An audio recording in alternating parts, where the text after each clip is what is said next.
कैसे हुआ मृत्यु का जन्म, मृत्यु की उत्पत्ति। जन्म के बाद मृत्यु और मृत्यु के बाद जन्म, यह चक्र तो चलता ही रहता है।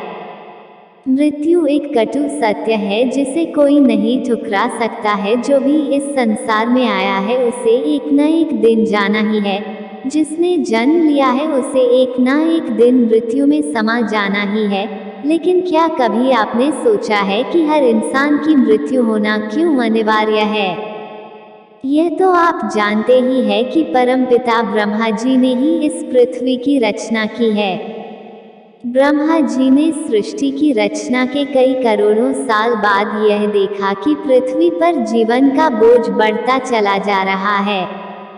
अगर इसे नहीं रोका गया तो पृथ्वी समुद्र तल में डूब जाएगी। तब ब्रह्मा जी पृथ्वी पर बाहर का संतुलन बनाने के विषय में सोचने लगे।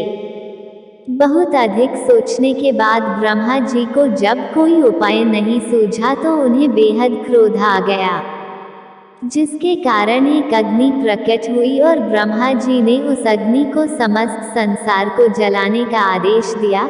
यह देखकर सभी देवता ब्रह्मा जी के पास पहुँचे।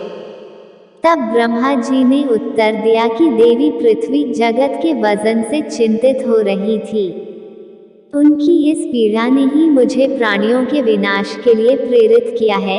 यह विनाश देखकर भगवान शिव जी ने ब्रह्मा जी से प्रार्थना की और उन्हें कहा कि आप इस प्रकार पृथ्वी का भी विनाश कर देंगे, आप कोई दूसरा उपाय सोचिए। भगवान शिव के इस प्रार्थना को सुनकर ब्रह्मा जी ने अपनी उस क्रोधाग्नि को पुनः अपने शरीर में समेट लिया। अग्नि को अपने शरीर में वापस समेटते समय ब्रह्मा की इंद्रियों से काले, लाल और पीले 3 रंगों की एक स्त्री उत्पन्न हुई। ब्रह्मा जी ने उस स्त्री को मृत्यु कहकर पुकारा और उससे कहा कि मैंने तीनों लोकों का संहार करने की इच्छा से जो क्रोध किया था, मेरे उस क्रोधाग्नि से तुम्हारी उत्पत्ति हुई है। अतः तुम मेरी आज्ञा से जगत के प्राणियों का विनाश करो। ब्रह्मा जी यह बात सुनकर स्त्री बहुत दुखी हुई और यह कहती हुई रोने लगी, मैं पाप और अधर्म से डरती हूँ और फिर एक स्त्री होकर यह अहितकारक और कठोर कार्य कैसे कर सकती हूँ।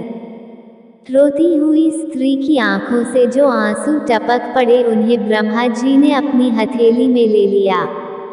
उसे समझाते हुए बोले, हे मृत्यु, तुम मेरी आज्ञा का पालन करो, इससे तुम्हें कोई पाप नहीं लगेगा।